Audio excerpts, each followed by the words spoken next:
रवी, शुक्र, बुध, मंगळ, राहू हे सर्व कुंभ राशीमध्ये आहेत आणि गुरु मिथुन राशीमध्ये, शनी मीन राशीमध्ये आहे.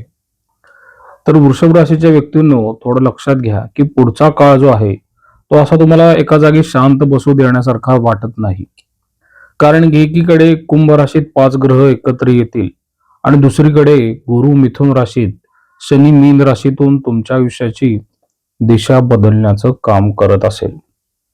त्यामुळे हा येणारा जो काळ असेल ना, तो जबाबदारी, प्रतिष्ठा आणि तुमच्या कष्टाची आणि पैशाची खरी परीक्षा असेल.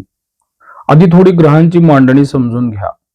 ग्रहांची मांडणी कशी असेल की वृषभ राशीसाठी कुंभ राशी दशम भावात येते. तिथून करिअर, प्रतिष्ठा आणि सत्तेचा विचार करतो. आणि मिथुन राशी जी आहे ती दुसऱ्या भावावर येते, जिथे पैसा, बचत आणि कुटुंब ह्याचा विचार होतो. आणि मीन रास ही वृषभ राशीसाठी लाभ भाव आहे. म्हणजे काय? करिअरवरती थेट ग्रहांचा प्रहार किंवा वजन वाढत असतं. पैसा वाढण्याची संधी असते, सोशल सर्कल मधून फायदा होतो. पण सगळं सोपं आहे असं समजू नये.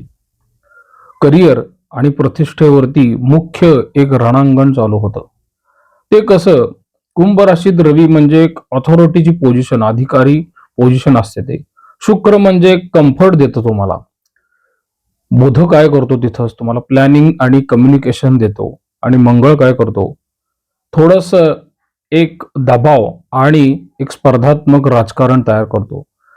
मग हे सगळे तुमच्या दशम भावातून गोचर होतात. म्हणजेच कामाच्या ठिकाणी काही मोठे बदल होतात. मग याची सकारात्मक बाजू काय आहे? प्रमोशनची शक्यता असते. नवीन जबाबदाऱ्या कामाच्या ठिकाणी वाढतात. मोठ्या लोकांशी काही थेट संपर्क तुमचे होऊ शकतात. सरकारी असेल किंवा कॉर्पोरेट असेल किंवा मॅनेजमेंट क्षेत्र असेल, त्याच्यामध्ये पण फायदा आहे. पण लक्षात ठेवा बरं का, कामाचा ताण थोडा वाढण्यालाच असणार आहे तो 22 फेब्रुवारी नंतर. अपेक्षा जास्त असतील, कारण की चुकींना माफी जी आहे ती थोडी कमी मिळते ह्या काळात. त्यामुळे हा काळ काय सांगतो? काम दिसलं पाहिजे, तुमचे शब्द त्यांना अपेक्षित नाही आहेत. मग करिअरमध्ये काय काळजी घेतली पाहिजे? ऑफिस पॉलिटिक्स पासून थोडं तुम्ही लांब राहा. वरिष्ठांशी मतभेद होणार नाहीत याची काळजी घ्या. आणि घाईत निर्णय घेणं पण तुम्ही थांबवलं पाहिजे. आणि तुमच्या जे काही अथॉरिटी असतात ना, त्यांच्याशी क्लॅशेस होऊ नये याची काळजी घ्या. मंगळ राहू काय करू शकतात? तुम्हाला थोडं आक्रमक बनवू शकतात. कारण वृषभ राशीचा स्वभाव शांत आहे. तोच इथे तुमची स्ट्रेंथ म्हणून तयार राहत असतो. आणि गुरु मिथुन राशीत म्हणजे खरा सुरक्षा कवच असेल का तुमच्यासाठी? कारण की जिथून पैसा, बचत आणि कुटुंब याचबरोबर तुमची बोलण्याची पद्धत जी आहे आणि तुमच्या जीवनामध्ये असणारं सध्याचं स्थैर्य, या सर्व गोष्टींवरती गुरुचा प्रभाव ह्या काळात असेल. आणि या भावात गुरु बसतोय म्हणजे हा ग्रह नुकसान तुमचं थांबवत असतो आणि वाढ जी आहे ती हळूहळू करत देतो तुमच्या कामाच्या ठिकाणी. म्हणून उत्पन्नात हळूहळू वाढ होते. म्हणजे नक्की काय होतं? इथे अचानक पैसा येत नाही. इथे थोडा पगार तुमचा वाढवून मिळतो. काहींना इन्क्रिमेंट्स मिळतात, मनासारख्या मिळतात. आणि साईड इन्कम जो आहे तो पण थोडा स्थिर झालेला दिसून येतो. म्हणजे कमाईचे मार्ग जे असतात ना तुमचे, ते स्पष्ट होतात. मग गुरु काय सांगतो की एकदम उडी मारू नका. रोज एक पाऊल थोडंसं पुरेसं आहे ना. म्हणून वृषभ राशीच्या बाबतीमध्ये सेव्हिंग सुधारताना दिसते. म्हणजे काय होतं? खर्चावरती हा गुरु जो आहे हा नैसर्गिक नियंत्रण आणेल. अनावश्यक खर्च हा गुरु बाजूला काढतो आणि भविष्याचा विचार करायलाही तो लावत असतो. म्हणजे उदाहरणार्थ बरं का, काही जणांना काळजी असते की EMI व्यवस्थित जाईल का? पण EMI सुद्धा तुमचा व्यवस्थित मॅनेज होतो. अचानक खर्चही थोडे कमी होतात आणि तुमच्या मनामध्ये कायम गुंतवणुकीचे विचार जे आहेत ते येत राहतात.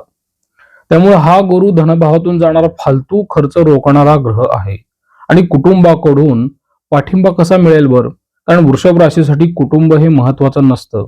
गुरु इथे काय करतो? घरच्यांशी संवाद सुधारतो. वडीलधाऱ्यांचा सल्ला जो आहे तो तुम्हाला यावेळेस उपयोगी पडत असतो. आणि कौटुंबिक निर्णयांमध्ये सुद्धा हा गुरु स्पष्टता देत असतो. म्हणजे काय होतं की तुम्ही एकटे निर्णय घेत नाही आणि त्यामुळे चूक ही कमी होत असते. योग्य सल्ला तुम्हाला अशा वेळेस मिळतो. म्हणजे काय होतं? हा थोडासा महत्वाचा मुद्दा आहे. कारण की तुमच्यासाठी सध्या धनभावातून होणार गुरुचं गोचर जे आहे ते काय करतं, तुमच्यासमोर योग्य व्यक्ती आणतं आणि फुकट सल्ला देणारे जे असतात ना तुमच्या जवळचे, ते दूर होतात. त्यांचा सल्ला तुम्हाला काही उपयोगीही नसतो. त्यामुळे हा गुरु अनुभवी माणसं जवळ घेऊन येतो. जेव्हा निर्णय घ्यायचा असेल ना, तेव्हा योगायोगाने तुम्हाला योग्य माणूस भेटत जाईल. त्यामुळं हे जे आहे, हे गुरुचंच काम आहे, तुम्ही लक्षात घ्या. म्हणूनच या 22 फेब्रुवारी नंतरच्या काळामध्ये हळू चाल पण टिकाऊ चाल, हे तुम्हाला गुरु सांगतो. जलद नफा नकोय पण नुकसान टाळतंय ना. आणि वृषभ राशीसाठी हेच सगळ्यात महत्वाचं आहे. शनी मीन राशीमध्ये तुमच्यासाठी सध्या काय काम करतो आहे, थोडीशी एक कसोटीच आहे बरं का. कारण हा लाभ भाव आहे तुमच्यासाठी. उत्पन्न असतं, तुमचे मित्र असतात, तुमचे कामाच्या ठिकाणचं नेटवर्क असतं. इच्छापूर्तीचं सुद्धा जे स्थान आहे ते लाभस्थानच आहे. तिथे शनीचा प्रभाव आहे. शनी काही फुकट कधीच देत नाही बरं का. तो कष्ट केल्याशिवाय काहीच मिळवू देत नाही. पैसा येतो, पण तो मेहनतीशिवाय नाही. ह्याचा अर्थ काय आहे, थोडं लक्षात घ्या. इथे कसं होतं की मेहनतीचं फळ फार उशिरा मिळतं. त्याला शॉर्टकट अजिबात चालत नाही. सतत कन्सिस्टन्सी तुमच्या बरोबर पाहिजेच. उदाहरणार्थ काय असतं की जुना प्रोजेक्ट जो असतो ना, तो तुम्हाला काही ठिकाणी पैसे आणून देतो. जुनी कामं पैसे मिळवून देतात. तर मागच्या मेहनतीचा थोडा फायदा तुमच्यापर्यंत येतो. लगेच यश येत नाही, पण तुमचं जे उत्पन्न आहे ते मात्र स्थिर राहतं. म्हणून ह्या काळात तुम्हाला शनी पण असं म्हणेल की तू टिकशील तरच मी तुला देईन, असं तुम्हाला शनी सांगेल. काही जुने मित्र जे असतात ना, ते पण दूर जातील. पण का? हा भाग भावनिक असू शकतो, पण तो आवश्यकही आहे. कारण की शनी ह्या काळात तुम्हाला काय सांगेल की उपयोगी नसलेली नाती जी आहे ना, तो शनी बाजूला करतो. वेळ वाया घालवणारे जे लोक आहेत ते पण दूर करतो आणि तुम्हाला तो स्वार्थी लोक सुद्धा ओळखवून देतो. मग हे नुकसान नाहीये ना. मी ह्याला एक फिल्टरिंग प्रोसेसच म्हणतो. तर उपयोगी लोक भेटतील तुम्हाला ह्या काळामध्ये. ते नवीन असतील, पण ते कसे भेटतील? जे लोक तुमच्या कामाशी संबंधित आहेत, व्यवसाय असेल किंवा नोकरी असेल, अनुभव असलेले आहेत, ते कमी बोलतात पण जास्त काम करतात, असे लोक जे असतो की नाही, तो शनी तुमच्यापर्यंत घेऊन येतात. हा वेळ जो आहे ना, तो वेळ वाया घालवणं बंद करणे हे किती महत्वाचं आहे हे तुम्हाला शनी जाणवून देईल. अशामुळे मग काय होतं की फालतू खर्च बंद होतात. अनावश्यक लोक, प्रोजेक्ट किंवा अनावश्यक कल्पना ज्या असतात ना, त्या सुद्धा बाजूला पडतात. आधी थोडं रिकामं तुम्हाला वाटेल, पण नंतर हलकंही वाटेल बरं का. म्हणून ह्या सर्व ग्रहांच्या गोचरीचा संमिश्र परिणाम काय आहे? गुरु तुम्हाला सुरक्षित ठेवेल, शनी तुम्हाला शिस्तीत ठेवेल आणि हे जे कॉम्बिनेशन आहे, याच्यामुळे एक मोठा धोकाही टाळला जातो तुमच्या आयुष्यातला. स्थिर उत्पन्नही मिळते, योग्य लोक जोडलेही जातात आणि मग वृषभ राशीसाठी हा काळ जो आहे, तो हळू पण मजबूत बांधणीचा तयार होत असतो. लक्षात घ्या की पैसा येणं ही गोष्ट महत्वाची आहे प्रपंचाच्या दृष्टिकोनातून, पण टिकणं त्याहूनही अधिक महत्वाचं आहे आणि ते तुम्ही कसं टिकवता हे तुमचं कौशल्य असतं आणि हा काळ तुम्हाला तेच शिकवून जाईल.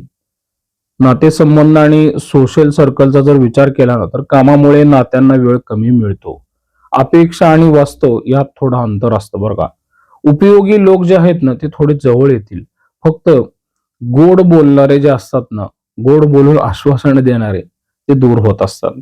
त्यामुळे हा काळ तुम्हाला काय सांगतो की लोक कमी होतील, पण जे काही असतील ना, ते तुमच्यासाठी शेवटपर्यंत असतील. प्रेम आणि वैवाहिक जीवनावरती ह्याचा परिणाम कसा होतो? करिअर फोकस जास्त असतो, जोडीदाराकडून अपेक्षा असतात आणि मग संवाद कमी पडल्यामुळे गैरसमज होऊ शकतात. मग ह्याची सकारात्मक बाजू पण आहे. एक तुमचं परिपक्व चर्चेकडे तुमचं मानसिकता जाताना दिसून येते. थोडं भविष्याचं प्लॅनिंग होतं आणि ह्या काळात विवाहाचे योग पण तयार होतात. समजूतदारपणा हवा आहे हे तुम्हाला आता लक्षात येईल, जे लोक सध्या वैवाहिक जीवनामध्ये आहेत. याचबरोबर कामाच्या तणावाकडे तुम्ही दुर्लक्ष करू नये. शरीर शांत असतं, पण ते आतून कुठेतरी थकलेलं असतं हे तुम्हाला जाणवलं पाहिजे. म्हणून वृषभ राशीच्या व्यक्तींनो, हा काळ तुम्हाला स्थिरतेतून जबाबदारीकडे घेऊन जाणारा असेल. झटपट यश नाही, पण ती प्रगती जी असते ना, ती टिकाऊ असते आणि जर तुम्ही थोडा संयम ठेवला, थोडं कामावरती लक्ष केंद्रित केलं, थोडासा अहंकार टाळला, तर मग पुढचे तुम्हाला जे 47 दिवस आहेत 22 फेब्रुवारी नंतर, ते तुमच्या करिअरचा मजबूत पाया घालून देतील. लक्षात घ्या की ग्रह तुम्हाला तुमच्या प्रगतीकडे नेऊ इच्छित आहेत, पण आपण पाय हे जमिनीवर ठेवणं तितकंच गरजेचं असतं. त्यामुळे तुम्हाला सद्बुद्धी सुचत असते.